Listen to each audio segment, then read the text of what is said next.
Hello student, स्वागत है आप सबका आज की इस वीडियो में। और आज की इस वीडियो में हम बात करेंगे प्रचार और राजनीति के बारे में। आप सब जानते हैं कि आधुनिक युग प्रचार का युग है। ये एक प्रचलित विश्वास है कि व्यक्ति के विचार राज्य के कार्यों को प्रभावित करते हैं और इसी विश्वास के आधार पर राज्य सरकारें प्रचार पर बल देती हैं और विदेशों को प्रभावित करने का प्रयास करती हैं। प्रचार के अर्थ को समझते हैं हम। मूलतः किसी भी राज्य द्वारा संगठित प्रयास के परिणाम स्वरूप अपने स्वयं के देश या विदेशी जनता को एक निश्चित विचार से प्रभावित करना ही प्रचार है। नॉर्मन हिल ने इसकी परिभाषा दी है कि प्रचार वह साधन है जिसके माध्यम से मनुष्य के मस्तिष्क उसके विचारों व कार्यों को करने के लिए पहुंचा जा सके। इस प्रकार हम देखते हैं कि प्रचार राजनीति का एक उपयोगी शस्त्र है। प्रचार उतना ही अच्छा या बुरा हो सकता है जैसा इसका उपयोग किया जाए। हिटलर का ये मानना था कि दक्ष और निरंतर प्रचार के द्वारा स्वर्ग को भी जनता के सामने नर्क के रूप में प्रस्तुत किया जा सकता है और एक नारकीय जीवन भी स्वर्ग सदृश चित्रित किया जा सकता है। अंतर्राष्ट्रीय जगत में प्रचार का उपयोग शांतिकालीन या युद्धकालीन उद्देश्यों की पूर्ति के लिए किया जाता है। शांति काल में प्रचार का प्रयोग दो परिस्थितियों में किया जाता है। एक तो वार्ता से पहले, जिससे कि जो परिस्थिति है उसके पक्ष में हो, और दूसरा वार्ता के दौरान। सभी राज्य सामान्यतः प्रचार का उपयोग अपने पक्ष को दूसरों के सामने रखने के लिए करते हैं। शांति काल में प्रचार का जो कार्य होता है, उद्देश्य होता है, वो होता है नए मित्र बनाना और मित्रता को बढ़ाना। आप सब जानते हैं कि जो प्रचार है वो विदेश नीति के उद्देश्यों की प्राप्ति का साधन है। इससे राष्ट्रीय हितों की वृद्धि होती है। सत्ताधारी दल के लिए समर्थन प्राप्त करना भी इसका एक उद्देश्य होता है और जो वार्ताएं हैं उनके लिए उपयुक्त वातावरण का निर्माण करना भी इसका एक उद्देश्य होता है। इस प्रकार शांति काल के साथ साथ जो युद्ध काल में प्रचार के भी कुछ उद्देश्य होते हैं। अब हम देखते हैं कि युद्ध काल में प्रचार के लिए क्या क्या उद्देश्य होते हैं। पहले जब युद्ध होते थे तो उसमें जनता प्रत्यक्ष रूप से जुड़ी नहीं होती थी। वर्तमान में जो युद्ध होते हैं उसमें प्रत्यक्ष या अप्रत्यक्ष रूप से जो जनता होती है वो जुड़ी होती है। इसी कारण जो देश है वो जनता को प्रचार के माध्यम से प्रभावित करने में लगे रहते हैं, क्योंकि जनता हमेशा दो ही चीज़ें चाहती है। एक तो उसके देश का हित, उसकी विजय, और दूसरा होता है शत्रु पक्ष की हानि और उसकी हार। और जनता की इसी मनोवृत्ति का फायदा उठाकर राज्य प्रचार कर जनता को प्रभावित करने का प्रयास करते हैं। राज्य युद्ध काल में जो राज्य होते हैं वो प्रचार का उपयोग शत्रु का मनोबल कम करने के लिए, अंतर्राष्ट्रीय जगत का समर्थन हासिल करने के लिए, अपने पक्ष को न्यायपूर्ण सिद्ध करने के लिए, युद्ध का उत्तरदायित्व विरोधी पक्ष पर डालने के लिए, युद्ध के संभावित परिणामों को बदलने के लिए करते हैं। जैसे 1971 के भारत पाकिस्तान के युद्ध में बांग्लादेश में फंसी पाकिस्तानी सेना को कहा गया था। तो अब देखते हैं हम प्रचार के साधन कौन कौन से हैं और प्रचार की पद्धतियाँ कौन कौन सी हैं। सबसे पहले हम पद्धतियों की बात करते हैं। तो प्रचार की 4 पद्धतियाँ हैं।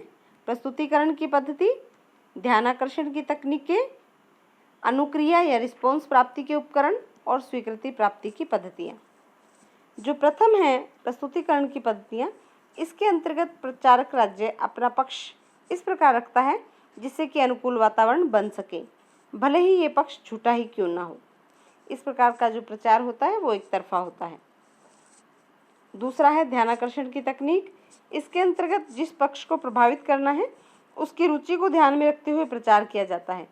जैसे प्रदर्शनियाँ, सांस्कृतिक शिष्टमंडलों का आदान प्रदान, विश्व शांति की मांग का नारा, सैनिक शक्ति का प्रदर्शन आदि का प्रचार कर विरोधी पक्ष को प्रभावित किया जाता है। प्रचार की तीसरी पद्धति के अंतर्गत प्रचार करने वाला राज्य जनता की मूल प्रवृत्तियों जैसे राष्ट्रीयता की भावना या शांति की इच्छा या न्याय के प्रति आकर्षण, आत्मरक्षा आदि की बारे में अपील कर विशेष प्रतिक्रिया प्राप्त करता है। जैसे हम इसका उदाहरण देख सकते हैं, हिटलर का स्वास्तिक, रूस का शांति और सहअस्तित्व, विश्व बंधुत्व, सर्वहारा वर्ग संघर्ष इत्यादि। चौथी और जो पद्धति है वो है स्वीकृति प्राप्ति की पद्धति।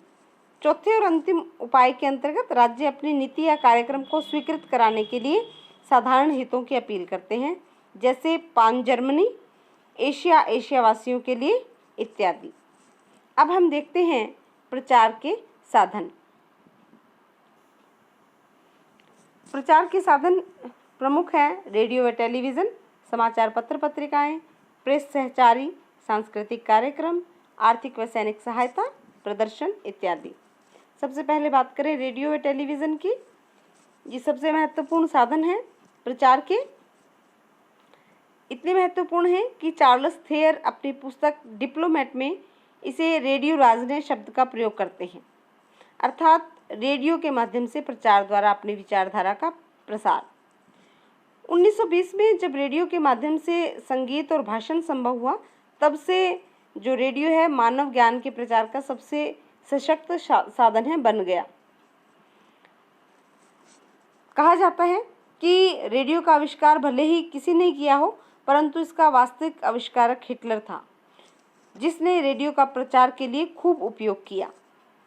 इसके साथ ही आप सब जानते हैं कि रेडियो प्रसारण द्वारा जनता से प्रत्यक्ष संपर्क स्थापित करके प्रचार उन्हें उसी प्रकार से सोचने को बाध्य करता है जैसा कि प्रचारक चाहते हैं। इस प्रकार जो रेडियो और टेलीविज़न दोनों हैं, ये प्रचार के एक महत्वपूर्ण साधन के रूप में हमारे सामने आते हैं। टेलीविज़न में चित्र भी दिखाए जाते हैं तो इसका प्रभाव और भी ज़्यादा होता है और विकसित देश इसका खुलकर प्रयोग कर रहे हैं। अब टेलीविज़न द्वारा प्रचार विदेश नीति के उद्देश्यों की प्राप्ति का महत्वपूर्ण एक साधन बन गया है। समाचार पत्र पत्रिकाएं भी राजनीति के क्षेत्र में एक प्रभाव उत्पादक शक्ति के रूप में हमारे सामने आई है और इनके प्रभाव को सभी स्वीकार करते हैं। रेडियो के पश्चात जो समाचार पत्र पत्रिकाएं हैं, ये देश में ही नहीं बल्कि विदेशों में भी अपना प्रभाव डालती हैं। दूतावासों के माध्यम से समाचार जो पत्र होते हैं उनके क्षेत्रीय परिशिष्ट विभिन्न पत्र पत्रिकाएं, पुस्तकें आदि उस देश की भाषा में प्रकाशित करके मुफ्त में या थोड़े दामों में बेचकर प्रचार किया जाता है।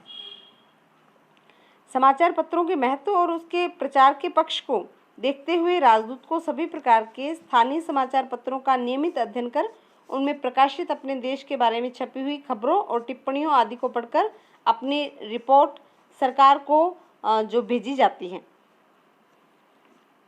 इसके साथ एक अन्य जो इसका साधन है वो है प्रेस सहचारी।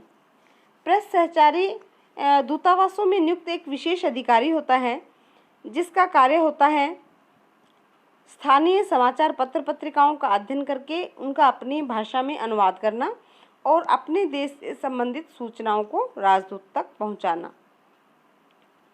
विविध राष्ट्रीय सरकारों और वहां की जनता को प्रभावित करने का प्रभावपूर्ण साधन सांस्कृतिक प्रोग्राम भी हैं। इन कार्यक्रमों के अंतर्गत विविध राज्य मैत्रीपूर्ण संबंधों को बढ़ाने के लिए विविध देशों में अपने देश के सांस्कृतिक मंडल भेजते हैं जो नृत्य, संगीत, चलचित्र, शिक्षा, स्वास्थ्य आदि से संबंधित होते हैं।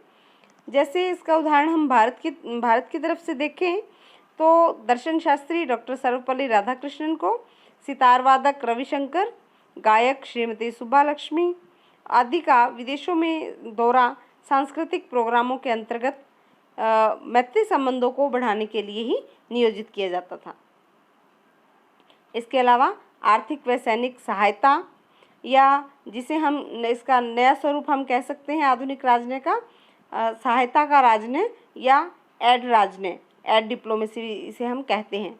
ये दिन ब दिन बढ़ता जा रहा है, इस प्राथमिकता पर आता जा रहा है।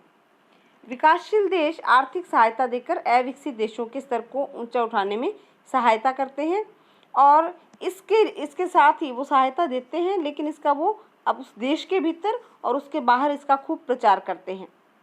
जैसे इसका उदाहरण हम देखें तो एशिया और अफ्रीका महाद्वीप के विकासशील देशों को रूस, अमेरिका, जर्मनी, कनाडा आदि देशों से सहायता ये निरंतर मिलती रहती है। प्रदर्शन का साधन प्रचार का साधन प्रदर्शन।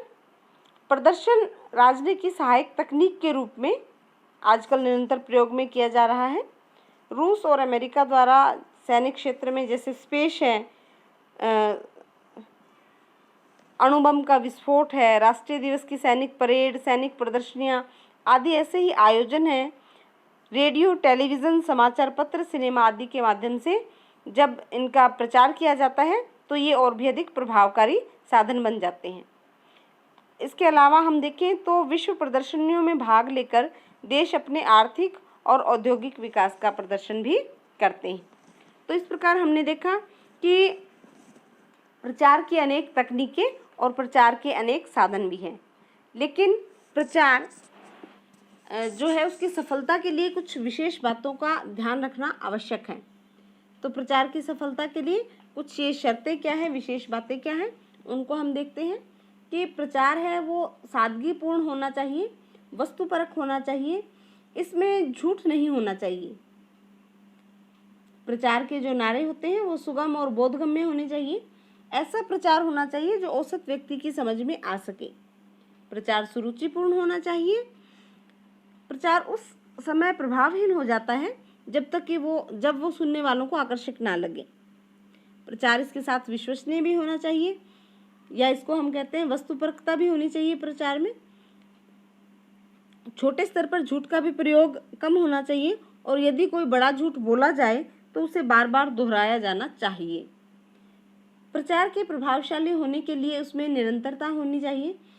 वे राज्य जिनके प्रचार का आधार नित्य बदलता है उनकी बातों को गंभीरता से नहीं लिया जाता।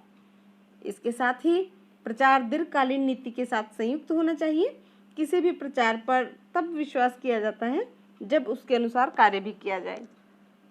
उदाहरण के लिए जैसे रूस कश्मीर मुद्दे पर भारत का समर्थक है और समय समय पर भारत को सहायता भी देता रहा है। यदि वे ऐसा ना करें तो भारत के प्रति प्रदर्शित जो सहानुभूति है उसका कोई अर्थ नहीं हो सकता। इस प्रकार जो हम प्रचार है उसकी सफलता के लिए इन सब चीज़ों का होना आवश्यक होता है। तो आज की इस वीडियो में हम इतना ही। मिलते हैं हम अगली वीडियो में, तब तक के लिए धन्यवाद।